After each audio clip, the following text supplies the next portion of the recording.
What double standard ruined your life? My older sister Olivia got the perfect jeans while I got the nose that looked like someone bent it sideways and forgot to straighten it back out.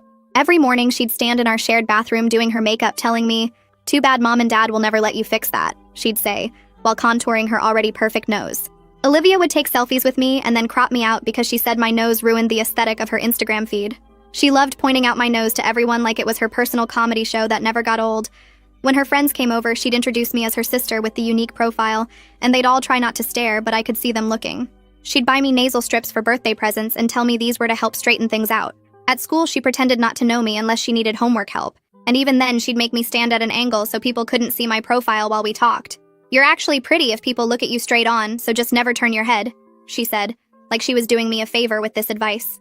Olivia started dating this guy from her college who was studying to be a plastic surgeon, and she brought him home for dinner.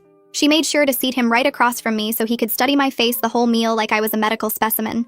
"My boyfriend says he could fix your nose in like 2 hours and make you look almost as pretty as me," Olivia announced while everyone was eating dessert. The boyfriend looked uncomfortable, but Olivia kept going about how he was practicing on computer models, and my nose would be perfect for his portfolio. My parents shut it down immediately, saying I was beautiful just how I was. But Olivia rolled her eyes and said they were basically guaranteeing I'd never get married, because guys notice faces first, and mine was unfortunately memorable for the wrong reasons. Olivia convinced our parents to let her throw a pool party for her 21st birthday at our house. She told me I could come, but only if I stayed in the pool where the water would distract from my face, and absolutely no photos because she was hiring a professional photographer. I watched from my bedroom window as she and her friends laughed about something on Olivia's phone. Turns out she'd posted a video on TikTok doing a glow-up transformation where she showed a picture of me labeled as the before, and then herself as the after.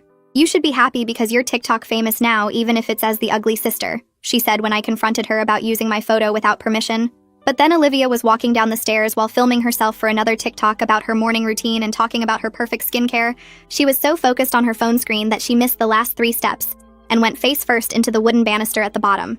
The crack was so loud that Mom came running from the kitchen thinking someone had broken in through the front door. Olivia was screaming and blood was everywhere. The worst part, her nose was completely sideways, but not in the same way mine had always been.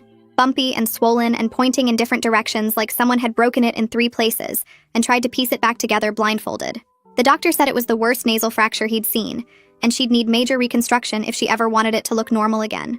Olivia spent the next week crying every time she saw her reflection and wearing huge sunglasses indoors. She couldn't post on social media because her followers kept commenting about what happened to her face and asking if the transformation video had been reversed. Her boyfriend stopped answering her calls after she sent him a selfie. She begged our parents for surgery, saying this was different because it was medical, not vanity, since she couldn't breathe properly through the breaks. They kept saying she needed to learn to love herself